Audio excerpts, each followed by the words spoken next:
नमस्कार साथियों, आप सभी का बहुत बहुत स्वागत है GS with NPS YouTube channel पर। आज की क्लास में हम लोग जो है पंचायती राज व्यवस्था को पूरा एकदम डिटेल में पढ़ने वाले हैं। चलिए बच्चों, शुरुआत करते हैं इस क्लास की। देखिए बच्चों, सबसे पहले बात कर लेते हैं पंचायती राज व्यवस्था की, ये क्या होता है। तो देखिए, सबसे पहले समझिए, भारत एक कृषि प्रधान देश है और देश की 80 से 90% जनसंख्या हमारी ग्रामीण इलाकों में निवास करती है। तो भारत कैसा देश है? कृषि प्रधान देश है और 80 से 90% जनसंख्या ग्रामीण इलाकों में निवास करती है। जब भी हम ग्रामीण क्षेत्र की बात करते हैं तो ग्राम पंचायत या पंचायत समिति का जिक्र जरूर होता है। गांव के अंदर ग्राम पंचायत और पंचायत समिति दोनों स्थित होती है। नेक्स्ट बात करते हैं अब पंचायती राज व्यवस्था क्या है। तो देखिए, अगर बात की जाए हम पंचायती राज व्यवस्था की तो थोड़ा इसके बारे में समझने का प्रयास करते हैं।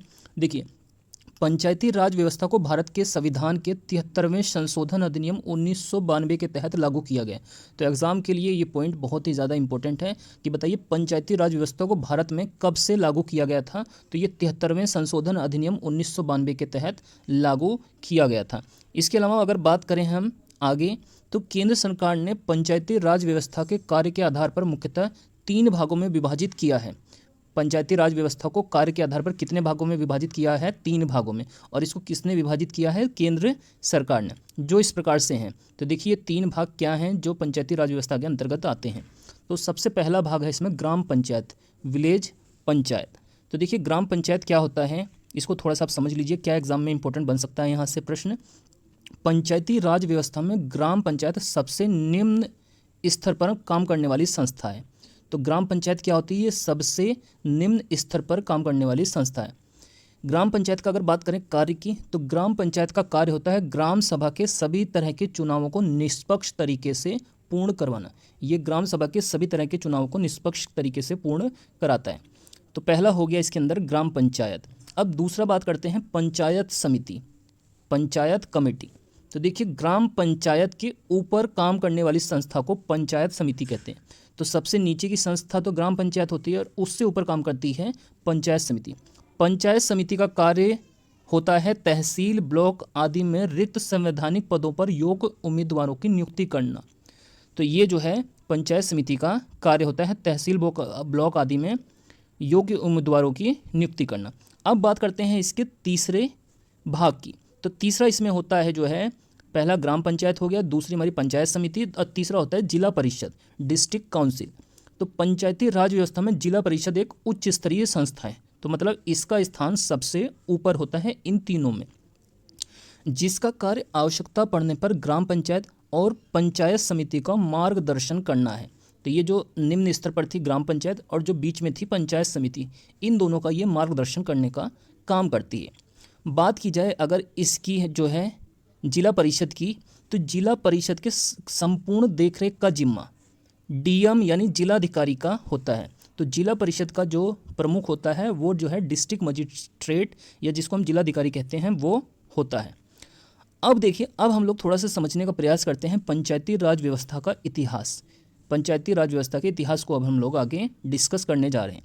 तो देखिए, बात की जाए लॉर्ड रिपन, जो भारत के एक गवर्नर जनरल और वायसराय थे, इन्होंने क्या किया, लॉर्ड रिपन ने भारत में स्थानीय प्रशासनिक व्यवस्था का जनक कहा जाता है। तो लॉर्ड रिपन को भारत में क्या कहा जाता है?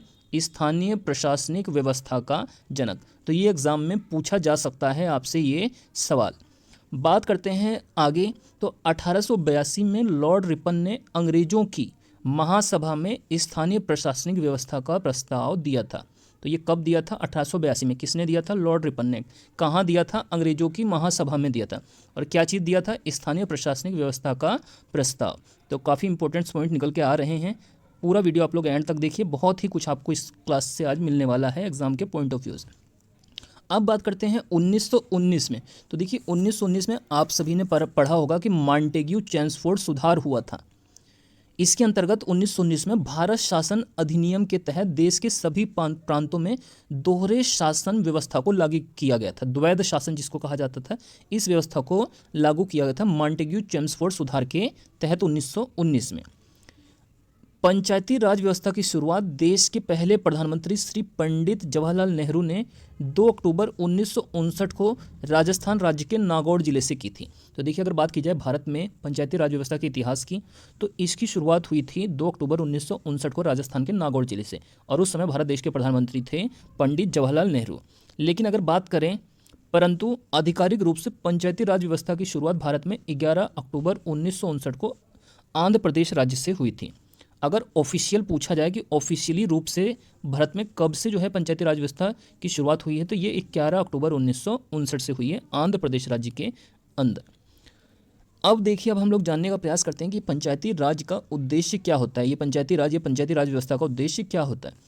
तो देखिए, पंचायती राज का मुख्य उद्देश्य है कि केंद्र सरकार के द्वारा देश के नागरिकों के लिए जो भी योजनाएं बनाई जाती हैं, उन योजनाओं का लाभ पारदर्शी और तीव्र तरीके से लोगों तक पहुंचाया जा सके।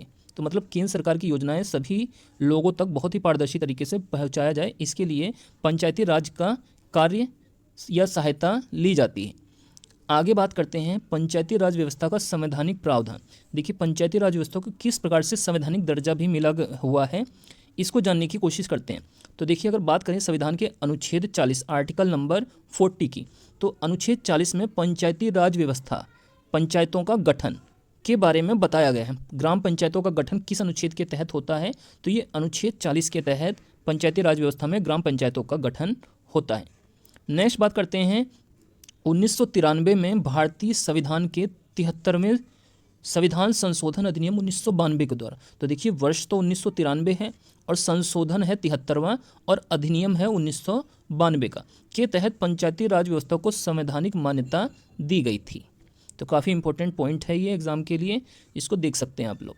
नेक्स्ट बात करते हैं भारतीय संविधान के भाग 9 की अनुसूची 11 के अनुच्छेद 243 के तहत पंचायती राज व्यवस्था में अनुसूचित जातियों और अनुसूचित जनजातियों को आरक्षण देने के बारे में बात कही गई है। तो जो हमारे भारतीय संविधान का भाग नंबर 9 या अनुसूची 11 या अनुच्छेद 243 हैं, इन तीनों में ही SC और ST जो जातियां हैं उनको आरक्षण देने की बात कही गई है। नेक्स्ट बात करते हैं आगे, ग्राम सभा के नियम 1993 की धारा 6 क्लॉज 1 में बताया गया है कि देश के सभी राज्य में केंद्र सरकार के मुखिया के रूप में नियुक्त राज्यपाल के द्वारा एक गांव में एक ही ग्राम सभा ही होगी। तो ये किस धारा और किस जो है अधिनियम के तहत है? ग्राम सभा के नियम 1993 की धारा 6(1) में ये बात कही गई है कि देश के राज्य में केंद्र सरकार के मुखिया के रूप में नियुक्त राज्यपाल, केंद्र सरकार का मुखिया कौन होता है? राज्यपाल होता है, के द्वारा एक गांव में एक ही ग्राम सभा होगी। एक गांव के अंदर क्या होगी? एक ही ग्राम सभा होगी। इसके अलावा ग्राम सभा की धारा 8, वहाँ पे धारा 6 थी। कौन सी धारा थी? यहाँ पे 6 का पहला क्लॉज था, यहाँ पे धारा है 8 के तहत ग्राम पंचायत के गठन को परिभाषित किया गया कि ग्राम पंचायत का गठन किस प्रकार से होता है। इसी की धारा 9 के तहत ग्राम पंचायत की अवधि को भी निर्धारित किया गया है कि ग्राम पंचायत कितने वर्षों के लिए कार्य करेगी। ये धारा 9 के तहत है। 8 में क्या है? ग्राम पंचायतों का गठन, और 9 में है इसकी अवधि। अब हम लोग बात करते हैं पंचायती राज व्यवस्था के 73वें संवैधानिक संशोधन की प्रमुख विशेषताओं के बारे में। तो देखिए, जो पंचायती राज व्यवस्था के 73वें संवैधानिक संशोधन की प्रमुख विशेषता है, उसके अंतर्गत केंद्र सरकार ने संवैधानिक संशोधन 73वें के अंतर्गत पंचायती राज व्यवस्था को 3 स्तरीय भागों में विभाजित करने का प्रावधान रखा है। तो 73वें संशोधन के तहत कितने स्तरीय भागों में विभाजित किया गया है? 3 स्तरीय भागों में विभाजित किया गया है। बात करते हैं 73वें संविधान संशोधन में जिला स्तर पर जिला परिषद, खंड स्तर पर पंचायत समिति और ग्राम स्तर पर ग्राम पंचायत की व्यवस्था के बारे में बताया गया है। तो इसको 3 स्तर कौन कौन से हैं? जिला स्तर पर जिला परिषद, खंड स्तर पर पंचायत समिति और ग्राम स्तर पर ग्राम पंचायत। आगे कहा गया है इसमें कि प्रावधान में कहा गया है कि पंचायती राज व्यवस्था में महिलाओं को 1/3 आरक्षण प्रदान किया जाएगा। मतलब 33% जो है महिलाओं को पंचायती राज व्यवस्था में आरक्षण दिया जाएगा। इसके अलावा पंचायती राज व्यवस्था के 73वें संशोधन के अनुसार पंचायती राज व्यवस्था का कार्यकाल 5 साल का होना चाहिए। कितने साल का पंचायती व्यवस्था का कार्यकाल होना चाहिए? 5 वर्षों का। अब चलिए देखते हैं हम पंचायती राज की जो प्रमुख समितियां हैं, पंचायती राज से संबंधित इंपॉर्टेंट कमेटीज, पंचायती राज कमेटी। तो इसके अंतर्गत जो है 5 प्रमुख समितियां जो पंचायती राज से रिलेटेड बनाई गई थी, इनके पहले आप लोग नाम समझ लीजिए। पहला है बलवंत राय मेहता समिति, दूसरा है अशोक मेहता समिति, तीसरा है पीवीके राव समिति, चौथा है डॉक्टर एलएम सिंघवी समिति और लास्ट में है 5वें नंबर पे पीके थुंगन समिति। बलवंत राय मेहता समिति 1956-1957 में बनाई गई थी, अशोक मेहता समिति 1977-78 में, पीवीके राव समिति 1985 में, एलएम सिंघवी समिति 1986 में और पीके थुंगन समिति 1988 में गठित की गई थी। अब एक एक करके इन समितियों के बारे में और इनके इसमें क्या क्या इंपॉर्टेंट जो है बिंदु हैं जो इसमें किए गए थे तो उनको देखते हैं। सबसे पहले बात करते हैं बलवंत राय मेहता समिति जो 1956-1957 में बनाई गई थी। तो देखिए मेहता समिति ने अपनी सिफारिश में क्या बताया था कि मेहता समिति ने भारत के ग्रामीण क्षेत्र के हालात को देखते हुए पंचायती राज व्यवस्था को 3 स्तरीय भागों में बांटने का सुझाव दिया था। तो सबसे इंपॉर्टेंट बात कि बलवंत राय मेहता समिति ने कितने स्तरीय भागों में बांटने का प्रयास किया था, इसको 3 स्तरीय बांटा था। पहला ग्राम स्तर पर ग्राम पंचायत, खंड स्तर पर पंचायत समिति और जिला स्तर पर जिला परिषद। ये किसके अनुसार था? बलवंत राय मेहता समिति के अनुसार। ग्राम स्तर पर ग्राम पंचायत, खंड स्तर पर पंचायत समिति और जिला स्तर पर जिला परिषद। अब हम लोग इसके बाद देखते हैं दूसरी समिति अशोक मेहता समिति 1977-1978 में गठित हुई थी। कौन सी? अशोक मेहता समिति। अशोक मेहता समिति में कुल 13 सदस्य शामिल थे। तो एग्जाम के लिए बहुत इंपॉर्टेंट है, कितने सदस्य थे? 13 से।